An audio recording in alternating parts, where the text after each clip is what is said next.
August Taupo District Council meeting open. We are live and running to the rest of the world. August seems incredible. Just about coming up to the end of the year already. If I could just ask Councillor Truman, please, for give us a karakia today. Thank you. Itia tuaka harawa kia tatamai kia mātou I tēnei rā. Manaki te a mātou mahi katoa, I runga I te ingoa, o te matua, o te tama, o te wairua tapu. Amen. Amen. Thank you, Councillor Truman. Good afternoon, members of the public and staff. We have no apologies. Councillor Cousins is in the building, so I presume he's not too far away, and also Councillor Jollins. Not too far away. We'll get underway. Item number 1, that's the minutes of the ordinary meeting, Taupo District Council, 29th of July. Do I have any typos or clarification or points? Councillor Park. Yes, Your Worship, on 1/5, Council passed a resolution for Councillor Jollins to send to go to the LGNZ Financial Models workshop in Wellington, subject to her availability. She wasn't available, so I went on our behalf. So I'm not sure whether that needs to be clarified in these minutes or what happens there. Okay, thank you, Councillor Park, and I certainly appreciate you going to at late notice to go to Wellington to do that. So much appreciated. We will make the necessary. Oh, sure, thank you. Any other points of the clarification, Councillor Boddy? Jim, just the way that the minutes have been set out, at the bottom of the report from councillors, there's an answer to a member's question in relation to item 13, and then it goes on, you turn the page over, there's nothing more. I'm just trying to work out where. What page are you on, please, Councillor? Sorry, I'm on page 1/7. 1/7, yep. And I'm just wondering where it relates to, because we've got item 9, members' reports, and then we go over after that, and it's got page 7, 1/8, just very disjointed. And there's also a couple of issues in the confidentials. And on 1/9, one of the things was the release of a certain activity towards the bottom of the lake, which was voted against for it to stay in confidence, and it's actually on the minutes here at the moment. I'm just a little bit lost as to the way this runs. Sorry, the item 13 referred to there is the item on the Waihi village that was covered in confidence. If you turn to page 1/9, you'll see Yes, it's mentioned there. Yeah. Which was on their confidential. It was on the confidential sheet at the time, so the name of the item was public on the public sheet. It's just the item itself isn't confident. The context or confidence. Okay. And then the note on at the end there. Unfortunately, that's the only. That's the discussion. That has to be prior to section. So effectively that item 13 should be shown in the minutes of the confidential meeting. It's got item 14. I couldn't find 13. In the confidential part. Yeah, first, unless it's item 14 on this agenda. Page 14, 3 is it? Okay. Oh, okay. Thank you. Yep. Cool. Any other clarifications or points to typo? Any matters arising then from those minutes? So obviously, Councillor Park. Yes, Your Worship. Your attendance down in Wellington. Thank you very much once again. On behalf of Councillor Jollins or on behalf of the council, instead of Councillor Jollins. Any other matters arising? Okay, that being, could I have a mover for those minutes, please? Thanks, Councillor Krasowski, seconded by Councillor Park. All those in favour, please say aye. Aye. Those against, carried. Item number 2, Chief Executive's report. Nice to see you back, Mr. Chief Executive. Thank you, Your Worship. Duty-free. Yeah, I was just saying I can't afford duty-free because the bills I've paid on my eldest son, but one day I may be able to afford duty-free again. Good to be back. America is an incredibly confused and chaotic country, so the warmth of New Zealand is huge to return to, I must say. So the Chief Executive's report there, obviously I wasn't present during the drafting of this, but it's a very commendable report there. The key issue is that the Local Government Amendment Bill has gone through, so there are changes to the Local Government Act, which I understand we have workshopped already with you, Councillors, so hopefully there will be no surprises moving forward, although there are some changes that will be in the offing. Other than that, a lot of business as usual. Happy to take questions from the councillors. Thank you, Mr. Williams, and just like to endorse Mr. Menhen and Mr. Green who took the role while you were away, and I'd like to commend them and thank you very much for their performance while you're away. So absolutely dealt to nice and quickly. Councillors, have we any questions of the Chief Executive's report, please? Councillor Krasowski. I think just following on from the previous workshop as regards to perhaps a mention of the current status of the Environment Court's decision re the appeal would be quite useful to have in the future. Thank you. We'll certainly update that next time as we expect that final decision will be released prior to the council's members. Certainly include that. We're expecting that to be done. Thank you very much. Through the Chair. Councillor Williamson. So your page 2/30 with respect to transport for marketing of service is to begin in July. What stage is that, or what progress to be made in that for the marketing of it? The bus service. Bus service. What was the question? Page 2/13. 2/13, and sorry, the question was? What stage, if it has actually started, the marketing of the service to begin in July 2014? Mr. Williams. Yes.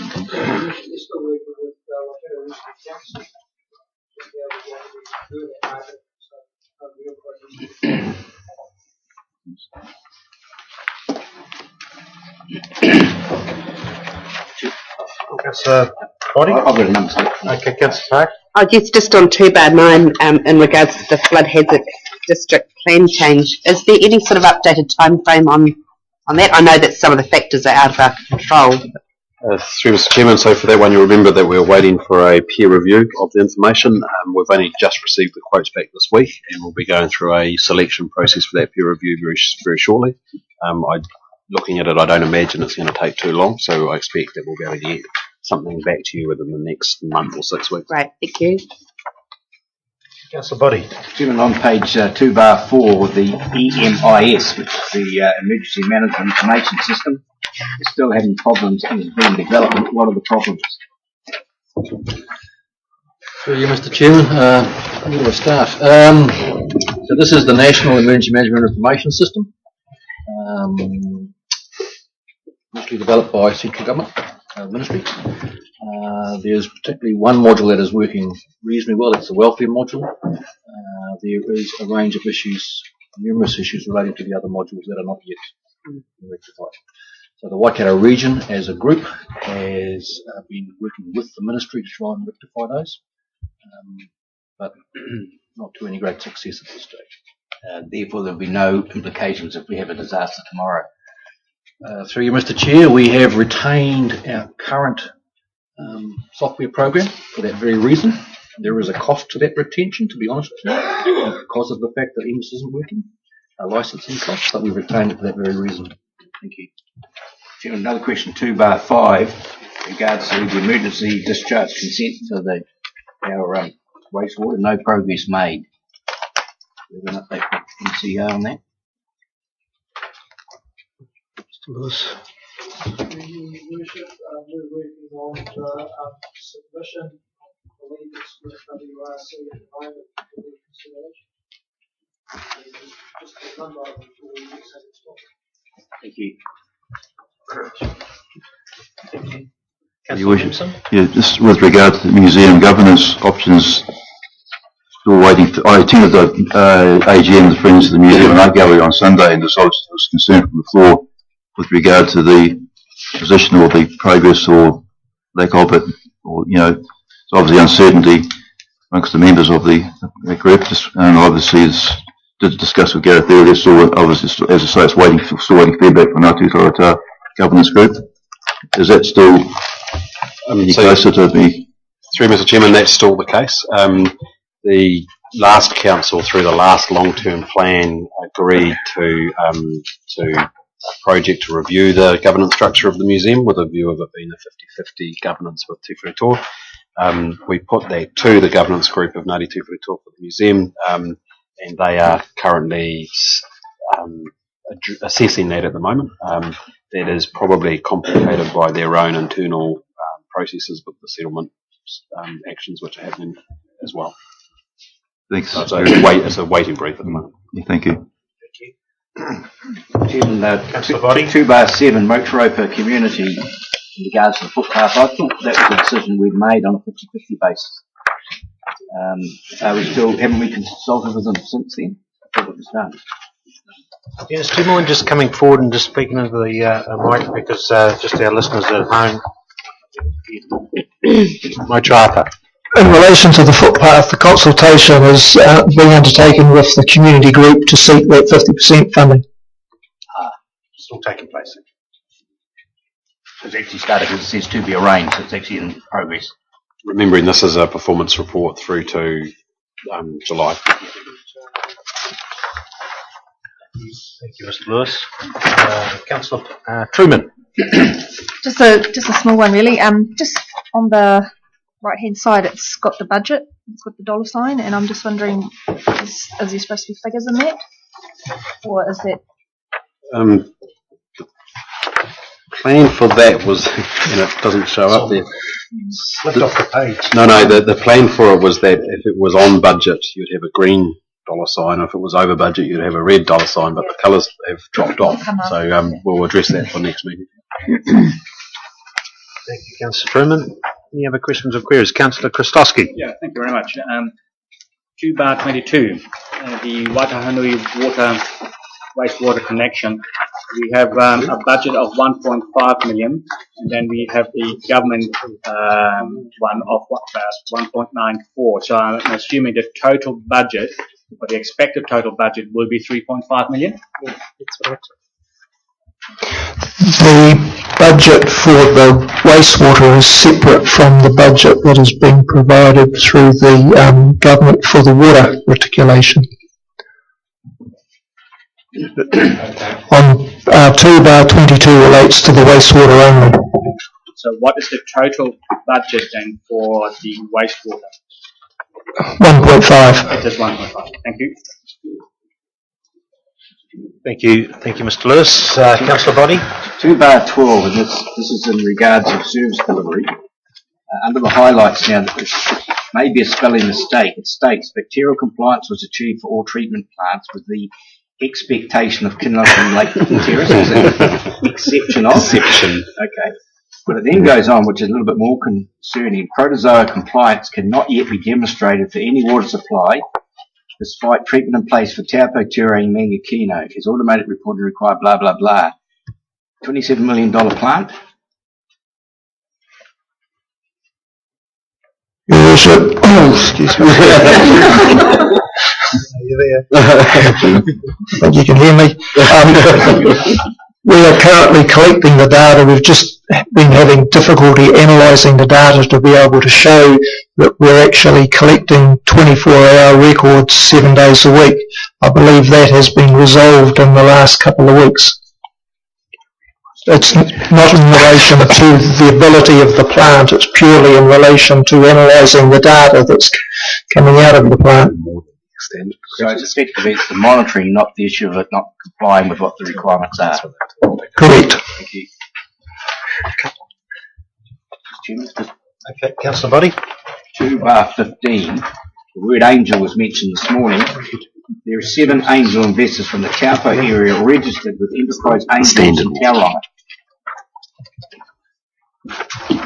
I mean, if we've got an enterprise group here, where's the tie with How wrong? And what is these angels? The question was raised this morning. Maybe Mr.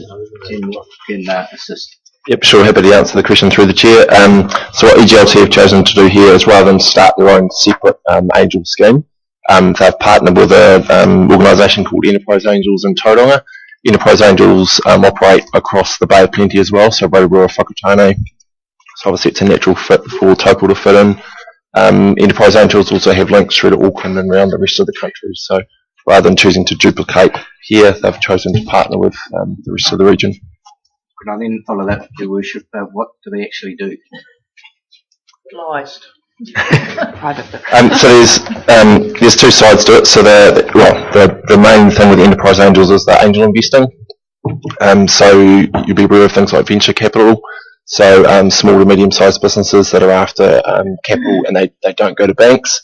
They'll go to what's called venture capital or angel investing. It's a commonly known investment term. Thank you. Mr. Cousins. Through you, Mr. Chairman. I understand angels, though, are looking for portable businesses, like web-based stuff they can commute out of the area and grow outside the area. They don't like, from what I can gather, they don't like growing within a province. They want to centralise it somewhere. They might invest, but my understanding is that they'll eventually take their business elsewhere. They're not interested in retail. It's generally, I understand, web-based, something that's not a tangible product that we put out. Am I wrong? Certainly not aware of that. I know that some. That's what Fritz mentioned to me. Right.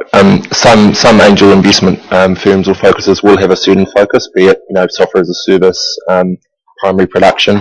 I understand Enterprise Angels is pretty well across the board. There may be cases where an angel investor does invest in a business and that ends up relocating, but that can be different ways. So you might get a business in Taupo, an investor in Taupo investing in someone in Tauranga, which might relocate, and vice versa. I'm adamant they're not interested in retail or anything like that. Nothing. That's all. Councillor Park. Yeah, I'd just like to sort of mention the appreciation of these individuals who are putting up their own cash and expertise to invest in people who are trying to move forward and growing their business or developing their business. And I certainly think that the council should support this rather than sort of give them some sort of image that we're questioning motives or what they might or might not do and scare them off, because times are tough out there, and I think anyone who wants to invest in other people should be congratulated. Councillor Williamson. Yes, it's on page 2/16 with regard to Martia Road seal extension. Waiting on completion of Werrita Road seal extension to gauge funding available, or it should be required? Or why are you waiting to see what actually Werrita Road costs? Correct. Yeah, right. Yeah. Okay. Councillor Jollins. Just one very small question through the chair to the CEO. We don't have any financials in this report. Is that we're doing that every second month, or is there any reason for that? Through the chair, we're still working on the year-end financials, and until they're finished and we've closed off that financial year, we can't do financial numbers for this financial year. And just a point of clarification then, the annual reports for 13-14, when will that be printed and ready for distribution? You will have a paper at the next council meeting for the adoption of the audited annual report, and hopefully at the same meeting, if things run according to plan, we'll have the first lot of financials for the 14-15 financial year as well. Touch wood. You wish as that word finance was used, am I able to get an indication of how much rates are in arrears at the end of the last financial year? Because I know the year before or the year before that, at 3/4 of the way through, there was just on, I think, $1 million still to be brought in. I'm just wondering what it may be like at the moment. We can produce that information for you. It depends a little bit too on some receiverships in the district as to the timing. But yes, we will give you the receiverships as a business going into a reception. Thank you. Okay. Other questions or queries of the Chief Executive? Suggested resolution there. Report to be received. Thank you, Councillor Cousins. Seconded by Councillor Williamson. All those in favour, please say aye. Aye. Those against? Carried. Item number 3.